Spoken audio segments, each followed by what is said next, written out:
Welcome to Create Wealth Through Franchising Podcast and Kim Daly TV. I am your host, Kim Daly. I want to educate, motivate, and inspire your business ownership journey by interviewing CEOs, leaders, sales coaches, and exceptional franchisees to learn their valuable insights and strategies that we can apply to our own business ownership dreams. Now, on to the show.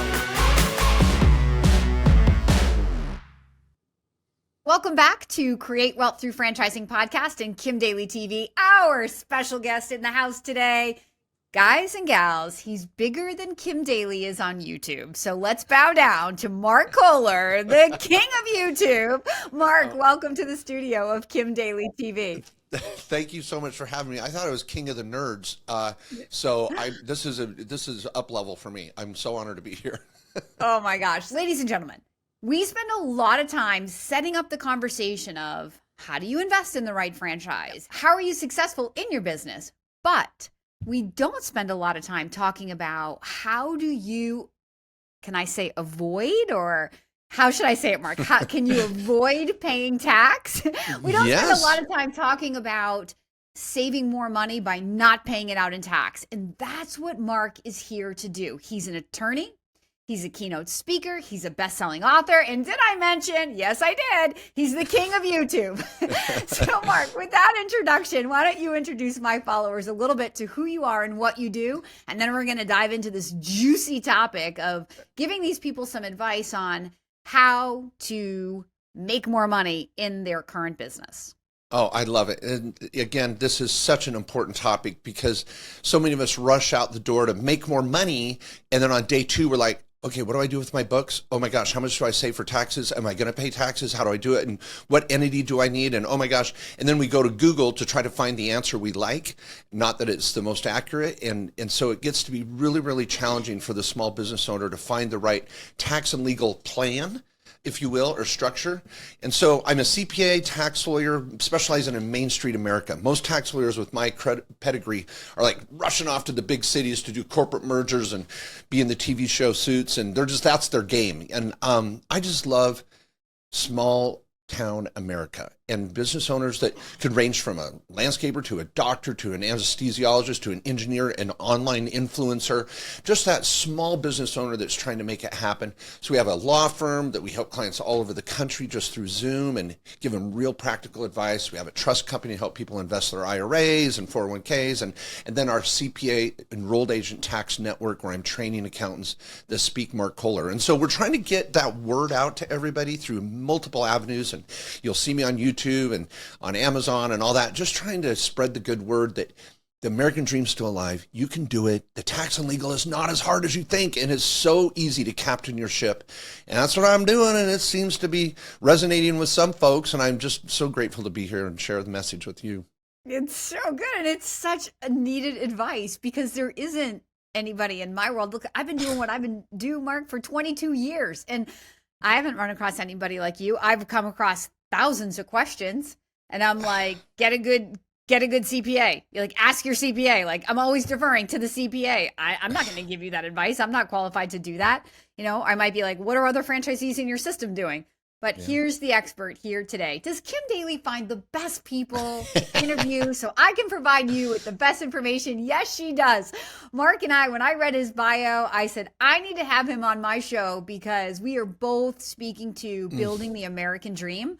So this is going to be awesome. So Mark, let's dive into that topic. So we own a small business, like maybe even before we start the business, let's just start there. What are some practical tips for people who are about to sign a franchise agreement? Are there things that we should do in the setup? Because in my experience, if the setup is good, things tend to go a lot easier. So let's just start there for those people that are brand new or almost new franchisees. You betcha. I'll focus on the tax and legal lane, which is my real technical expertise, and I'll give you guys some great tips. But we've been consulting so many business owners in the same stage that I do talk about having that one-page business plan. Don't talk yourself into a business.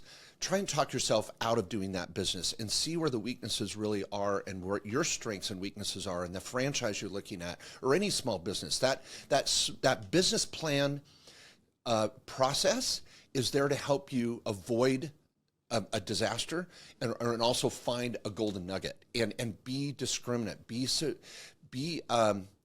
very investigative if I could. And I know it can be exciting. You're like, oh my gosh, I found this perfect franchise. Well, it could be perfect, but maybe it's not perfect for you. So be hard on yourself. Know that you're an entrepreneur inside and you're going to find that perfect business and that passion, but you don't have to rush to do it. And on the flip side, we don't want to get in an analysis paralysis and never take action either. So be confident in yourself, but be careful. So that's just kind of a big picture I love to talk about. But on the tax and legal, the first thing is track all your expenses immediately. Don't feel like you have to rush out and open up a business account. You may be spending for things at Costco or Staples or Best Buy or Apple Store. You may have things you're bringing to the business like a laptop, a desk in your home office, whatever it is. Keep a spreadsheet. That's fine. You don't need to have QuickBooks Online yet. If you're going into a franchise, they probably are going to have some sort of industry software that they've chosen for you. But in the meantime, you're experiencing the startup stage, and all those expenses are a write-off. If you hire someone, if you do some marketing, some test product focus groups or something like that, any expense you have, I want it written down, and that is like gold to us accountants, because when you go to start the business, now I'm going to say, well, where'd you spend getting here? Oh, well, it's on a credit card, or it's on a, I paid cash, or it's on a debit card. Grab it, get it, go find it. And accountants don't have enough tenacity to force their clients to do that. So I want to challenge you all now to gather those expenses up now. So important. It's really important. So as a small business owner now for 26 years, I have my little box. I set it up in January with all my little January, February, March, all my files.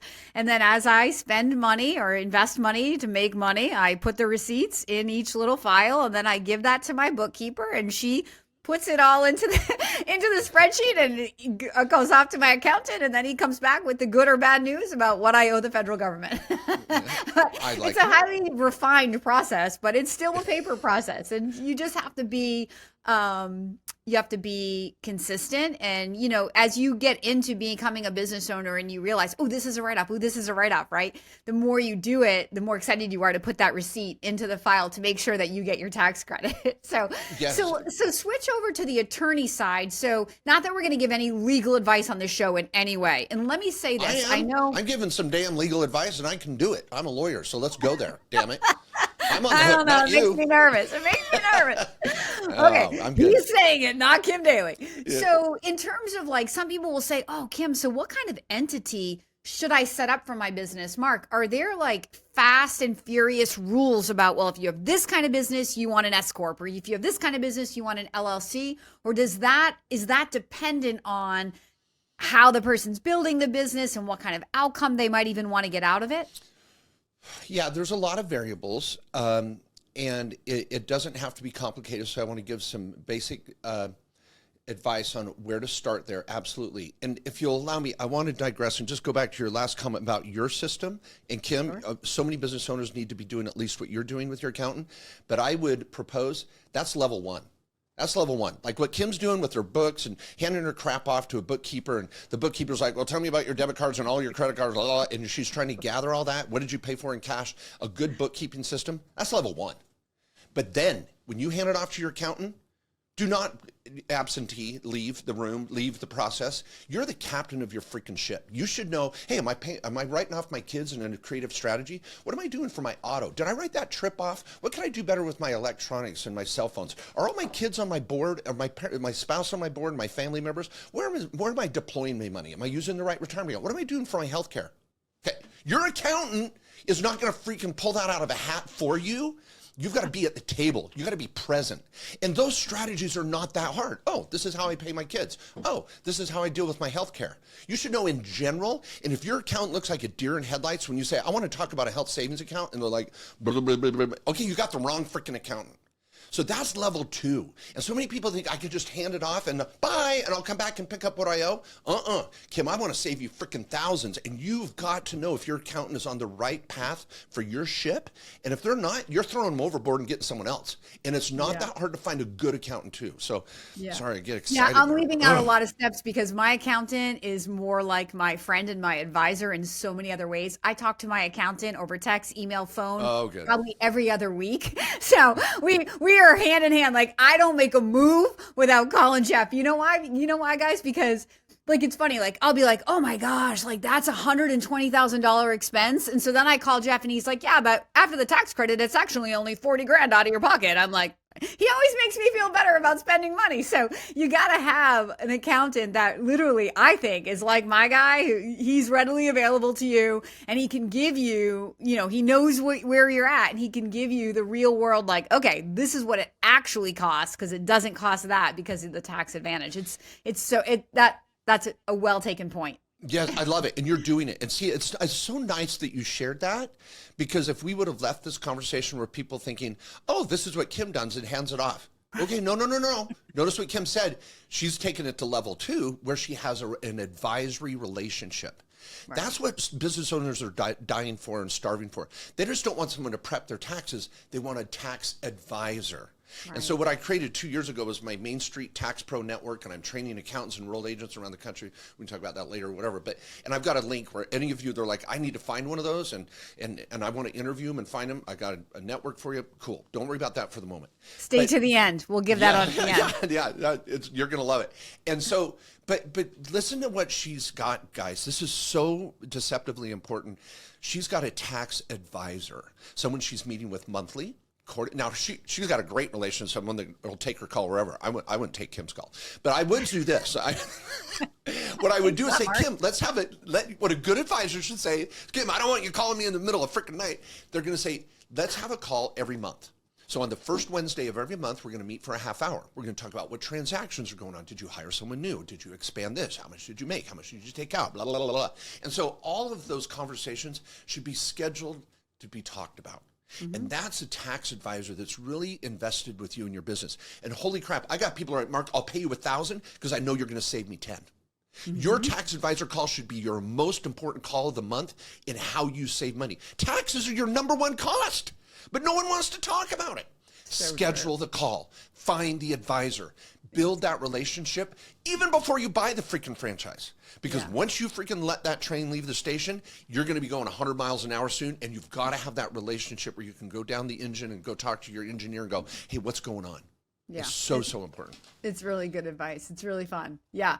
You know, we spend a lot of time talking about how we're going to earn money in our business, but we don't spend enough time talking about the tax advantage, even though, like, if you watch my content, you know, I'm talking about the reasons you invest in a business. You stop trading your time for money. You're building a cash flowing asset. You're building equity and creating tax advantage, right? There it is in everything I say, but there's not a lot of focus in anything I'm doing because I'm not that expert, nor do I have the expert. Now I have Mark Kohler in my back pocket, and you guys can find him on YouTube. Did I mention that?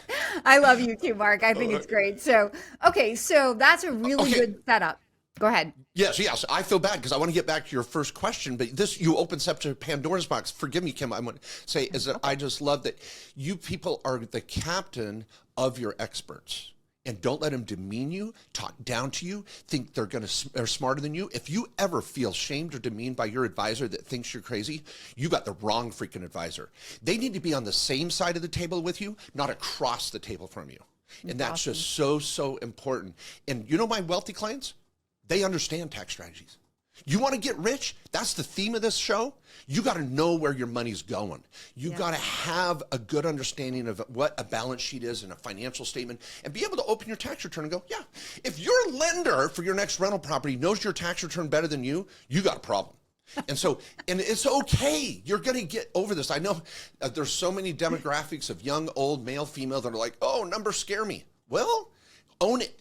Get it. You can do it. So, all right, now we got to get to legal, I guess. But I love your passion for it. And you know what? I'll just add this and then we'll move on to, we can go to that question about legal, the entities. But So those who follow me, you know my story that I was able to retire myself about, last year, but that's because about 4 years ago, I started thinking differently when I met some truly wealthy people and I learned about infinite banking and I started putting my money in motion rather than saving it. And all of this added up to some amazing tax advantage moves, right? So I took some tax hit because I had been following the traditional path of putting money into that self-employed pension plan. But once I saw that greater wealth could be created by investing in cash flowing assets, businesses, passive investments, and create way better tax advantage for myself, it was, all bets are off. And I little by little siphoned that money out, took the tax hit, put it into motion, and then within 4 years was able to, quote, retire myself with more, annual passive income coming in than most American families make in a few years. Like, I'm incredibly, incredibly blessed. So if you follow the right path, and it's just like in the franchise, the reason you're buying a franchise is you don't want to reinvent the wheel. Well, I didn't want to reinvent the wheel. I didn't even know there was a wheel to reinvent until I started asking some really good questions of some super wealthy people. And then I was like, they don't do what I do. So maybe I should follow what they do because it seems like they know a little bit more than I know. So again, these are all not to overwhelm the initial startup conversation of, oh my gosh, now I'm buying a business. Now I got to become a tax expert. No, you're going to learn to become your own tax expert year over year over year. Like, it's just becoming an advocate for yourself and not being like all passive, like just thinking that your accountant is going to do the best thing for you. You're going to do the best thing for you. Oh my gosh, Kim, you open up so many doors here when you talk here. So let me say, I got to say two things because we're on the same page here, but just a couple people. I am never, ever, ever going to ask you to be a tax expert. So Kim, I would change your vernacular there. Love it. I'd like the word you used. You're going to be your own best tax advocate. Perfect. Okay, people, you need to know what the strategies are in general and what you're doing, and to get there. That's being an advocate for yourself. That's having a relationship with an advisor. But don't you ever think, I want you to be a tax expert, Kim. Hell no. You be an expert at what you're good at. But you've got to manage your experts. You've got to be your own best advocate in this area. That's a lot more mentally digestible. I can get there. That's not a leap. And I can understand some. Oh, I'm going to listen to Mark Kohler's podcast once in a while. I'm going to watch YouTube videos. Oh, why isn't my accountant talking to me about that? Okay, I don't need to be an expert, but I can bring up the conversation and then find out if my expert knows what the hell they're doing. Okay, now you also opened up another major box. Oh boy. Yes, SEPs, self-employed pension plans, suck. But they can easily be rolled over to an IRA or 401k, and you can buy businesses in your IRA and 401k. And Kim, I don't know what you did. I want to be careful in what you've said in prior, but I'm going to be out there because I'm transparent. If any of you ever drain a SEP or 401k or IRA to go invest in insurance, I'm going to come punch you in the face. People do not take a tax hit to go invest in something that has a long-term plan that is very, very dangerous, and be careful. Infinite banking is okay for a very, very, very small sliver of the small business owners in America. Be careful with that and never drain a retirement account. You want to invest your retirement account in something you love? Let's self-direct it. I've got clients that are doing real estate, notes, small business, franchises, everything in their retirement account and paying zero in tax, and they're not paying out commissions to someone else with a great idea. So be careful, get second opinions. I'm not saying those strategies don't work, but they don't work for everybody. So I like what you said, Kim, be careful, everyone, with a retirement account, because they can be sucked into Wall Street, and we don't want that either. We don't want to just be stuck in stock bonds and mutual funds and ETFs, but I don't want to just drain it all to, heaven forbid, put all my eggs in one other basket. So we're going to be strategic. I want everybody to fund their IRA, everybody to fund their 401k. SEPs are old school. But we can do that in a very strategic way. And just because I'm doing it, just because Kim's doing it, just because your neighbor's doing it, doesn't mean you do it. Everybody has a different effing plan. So own it. That's good. Ugh. That's really good. You're right. Like, it definitely worked for me. My strategy worked for me like really, really well. But you have to, there's more. It's just like when I was a personal trainer, there's more than one way to get in shape. There's more than one way to prepare your financial future. And so you just got to get educated and then decide what feels right for you. So let's really get to the point of, like, let's give some real good advice on how do we make more money on our money? Like, what are some tips or tricks or strategies to making more money? Kim, that is a perfect question for this segue into the legal structure too, because we need to have a structure where we can receive the money we're trying to build. If we're disorganized and don't even know where our checkbook is, or where am I going to put this money, where's it going to go after? How can you be building something when it just doesn't work against the universal laws of building wealth. We've got to be organized. So that legal organization, and I know you've seen it on my channel, is that the phrase I've coined over the last 10 years, trademark, is just so powerful. A picture says 1,000 words, and it comes down to the trifecta. The trifecta. And this isn't from So I Married an Expert, which is a great show with Mike Myers, but this is the trifecta of your tax and legal life. So quickly, what it looks like, and I'll just try to describe this with words, is your foundation is your estate plan. That's your revocable living trust. We're not setting up crazy irrevocable trusts and all this nutty asset protection. We can add that later. Everybody needs at least a will and trust for their assets when they leave us. You know, we're all going to die someday. News alert, people. So are we organized with our legacy and what we're leaving? And that's our tax return too, that 1040. All the water flows downhill. So we've got our trust and our tax return at the bottom of this trifecta.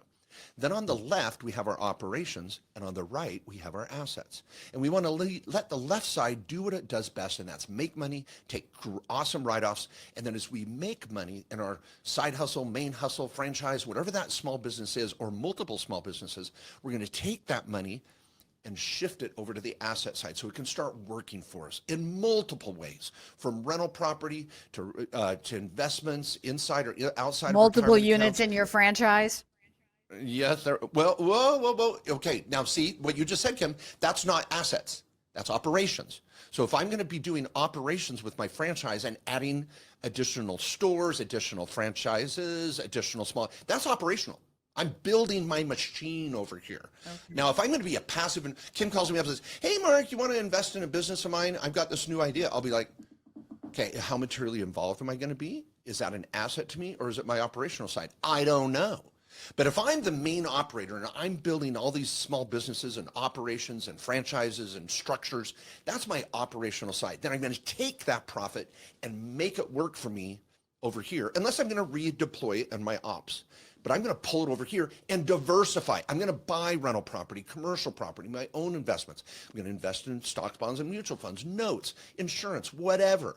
That asset side is protected with this line down the middle of this structure that will help us move forward, and the trifecta shows that and explains it. So the right side is where we're deploying our wealth. The left side is where we're creating the wealth. And then those assets create that passive income, and it all flows downhill, and a river runs through it, right down there to the bottom in that estate plan in our tax return. So if you could all just vision that for a minute, think of a realtor on the left, their rental property on the right. Mm-hmm. Influencer on the left, investments in crypto on the right. Mm-hmm. It could be a doctor on the left, and I own a building on the right and lease it to my business. So I'm building wealth, mm-hmm. and I'm creating an operation, left and right. Mm-hmm. So what structure do I start with? One of the easiest structures to begin with is that simple LLC, a limited liability company. That's going to be, for those of you, back to the original question, I'm going to start a little business. Let's at least get your LLC going. Tax ID number, a bank account, start experimenting with bookkeeping, lining up your professionals, tracking your expenses. Put money into the business if you don't have money. That's okay. Put money into the LLC and go. We'll convert that to an S corporation when the time's right. We'll add additional LLCs or franchises below that parent company. That's a parent operational company for you. And it'll be that nucleus where you're going to build all those operations. Then over on the right, I'm like, oh, I'm going to buy a cute little rental property. Okay, that's a different LLC. I'm going to set up that LLC in the state where the rental property is. I'm going to go out and structure my assets around a good asset protection model. That's the right side. Do not commingle. Let ops be ops, assets be assets, and we'll start with an LLC on each side, and then with your advisor, you're going to level those up as you build and grow. Wow, that's really good advice. I'm learning some things here today, everybody. I love it. Mark, so when people want to work with you or with your team, where do they go? Well, and thank you so much for asking. I want to get back to some legal before we leave too, and leave one other major tip, because I want all of you to walk away with some powerful legal advice you can rely on, and I stand behind it. But First, we were back on that accounting side. If some of you feel like, oh, I've got my good legal structure and all that, I'm moving forward, but I need a good tax advisor, get to my Tax Pro Network. You can go to markjkohler.com, markjkohler.com. Right up there, it'll say Tax Pro Network. You don't want to be a tax pro. You want to find someone in my network because I've got that division of responsibility and options on my site. So get over to the Tax Pro Network, and it's just like a scrolling page of LinkedIn people that are just trained by me, certified by me. They can't be on there if they don't speak Mark Kohler. Next, for getting your structure organized, if you are like, this is so new to me, I need that comprehensive consult and someone to build my trifecta and help me with a plan, start over on our law firm side, kkOSlawyers.com, kkOSlawyers.com. I've got 14 lawyers doing very affordable structural calls every day with clients all over the country on Zoom. You can usually get in within a week or two, or sooner or a little later, depending on which attorney you want to work with. But they're all trained by me, and they're going to build your structure. It may involve an LLC. It may involve your trust. It may just be building that picture and reviewing your last year's tax return. But if you don't have a lawyer that's working for you, like helping you once a year or twice a year build that structure, you've got to find them. And our cost for like a comprehensive consult might be $1,500, and you get an LLC out of the mix. Don't think you've got to go pay these 5, 10, 15,000 mastermind group front end, blah, blah, blah bullshit. Stay away from that. Get a real lawyer that's talking to you, not someone that's in a cubicle that an influencer told you to use. Get a real tax lawyer, and KKOS Lawyers is that. I stand behind them. They're wonderful. So I'd start there. Find that good accountant. Find that good little tax lawyer side that can help bring it all together. I think you'll love it, folks, and then you'll be on a path. It's a really good path. So you had one more tip. I don't want to leave them hanging on a limb. What was that one more tip to help them save money? Okay, so when you go to start out, or some of you that are already well down the path, that operational side is just critical that you have your entity set up in the right state and maintained.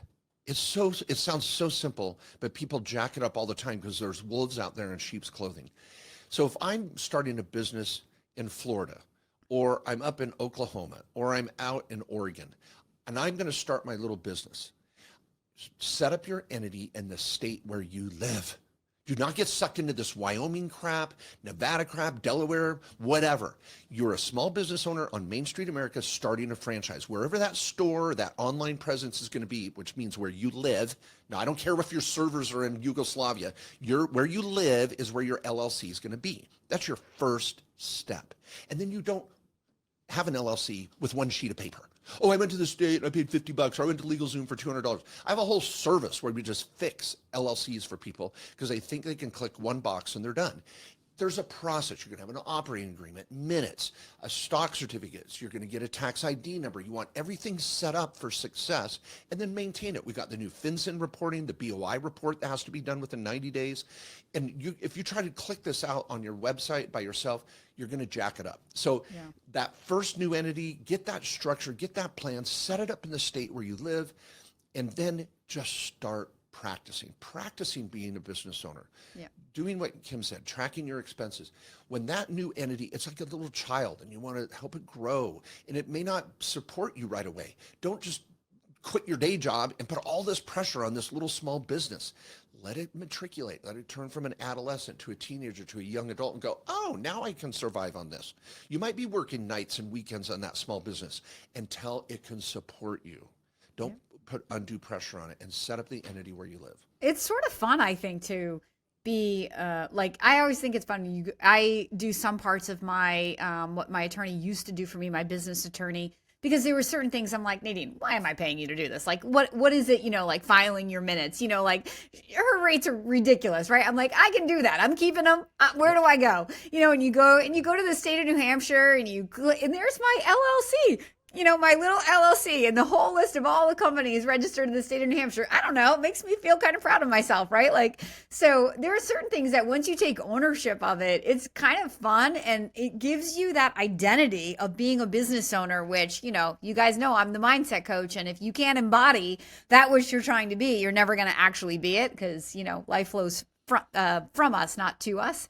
So you have to embody that person. And I think it's just one more aspect of really kind of like being the CEO. Everything that Mark is saying, I'm like, oh yeah, oh yeah, oh I yeah, love it. oh yeah. I love it, everybody. Well, look where Kim felt comfortable. She felt comfortable going on to the Secretary of State and doing some renewals and all that. But then she was with taxes. Some of you may feel more confident on the tax side versus the legal side, and where you're going to kind of do some of the own work yourself. And I love it. Get engaged in it, people. We charge $200 a year to just maintain your entity. It can be very affordable. So watch, and I like Kim how you're shopping around. You're being discriminate. You know, am I going to spend this much for crap I could do myself? And you're learning what you need to do. And so, people, there's just so much opportunity here to build wealth, to make more money. But it's not going to happen until you're organized and you're ready to receive it mentally, as well as in your structure and your physical presence inside the business world. It's got to make sense. And then it'll start to come. It'll be like rain and you're like, oh my gosh, I'm ready for this. And you'll have all the downspouts and all the rain gutters where they're supposed to be. And you're going to build that wealth and build that pool of water that you want. And it'll take care of you for the future. You know what I love most about this conversation, Mark, is it's all about ownership and accountability. And even on the tax strategy side. So, you know, I spend a lot of time educating my audience on this success equation where it's 20% strategy plus 80% mindset, right? Which is why I'm the mindset coach, because a lot of people sign a franchise agreement thinking that they got everything they need to go on and be successful, only to wake up one day and go, oh my God, there's more to the story. And that's where Kim Daly comes in and says, I got you. It's how we think, how we talk, and how we act that's going to have the biggest determining factor. But the same thing is here. There's an actual tax strategy to help you save money in your business, but it's the mindset of accountability and ownership that drives that strategy. So we're all saying the same thing. Mark's expertise is a little bit different than mine, but it's the exact same conversation. This has been so fun. So I know that you are hosting a conference in Salt Lake City. I know it's a far ask. If anybody's in Salt Lake, maybe you'll go, but maybe you love what this guy has to say. You got to go follow him on YouTube because he's a superstar on YouTube. Kim Daly can only aspire to be like Mark on YouTube. Oh my gosh. You're so kind. You're so kind. Tell us a little bit about your conference. And then also we teased them earlier about like a show special or whatever. So let's go ahead and list that. And then we will put all of this, including all your contact information, in the show notes. Oh, thank you so much. So I do a conference twice a year. It's in Salt Lake in the summer and Phoenix in the winter. You want to trust me, everybody. You don't want to do Salt Lake in December and Phoenix in July. Unless you ski. Or June. So, yeah, and I love to ski. So anyway, so we're going to be in Salt Lake for 3 days, the first week of June. It's a full virtual broadcast as well. So any of you can watch from the comfort of your home in your small business. But these 3 days are with 20 plus speakers, 24 breakout sessions, 8 main stage sessions to business owners, accountants, lawyers, financial advisors, where we're all there mingling and networking and working together. We have a room block. It's very affordable to get to Salt Lake International Airport from anywhere. Within a 3-hour flight, you're there and you're participating. I have a big party on Friday night. We're networking through multiple sessions, great vendors, but it's there for business owners to really connect with other professionals that they need and understand. Like Kim, it would be perfect, like for you in the sense that you're in this class and you're understanding the principle, and then you go find a technician to implement it, but you know, and you're captaining your ship. So it's a really fun event. $500, general admission ticket, $500. Come. It's a tax write-off. Everything you do to come to that event is a tax write-off. And then we'll be in Phoenix in December. So it's the taxandlegal360.com, taxandlegal360.com. You'll love it. If I don't save you more money than if I don't save you 5 times whatever you paid for your ticket to be there, I'll give you your money back. I know you will save. You show up, you're one class, you're going to go, I could have saved 10 grand. What the hell was I thinking? And so it's just awesome. It's really good advice. It's really good advice. It's really inspiring news. I hope the rest of you are as inspired as I am today. Mark, thank you so much for being our special guest, our very special guest here today on Kim Daly TV. For those who are inspired to begin your journey to become a business owner, well, you know that I want to be your daily coach. Please follow the email on the screen right now or reach directly out to inquire@kimdaly.tv. That's inquire@kimdaly.tv. And until next time, my name is Kim Daly, and I want to be your Daily Coach. You can find more content just like this on my YouTube channel at kimdaly.tv. And if you're inspired to take the next step to explore franchises matched to you, please email me right now at inquire@kimdaly.tv. That's inquire@kimdaly.tv.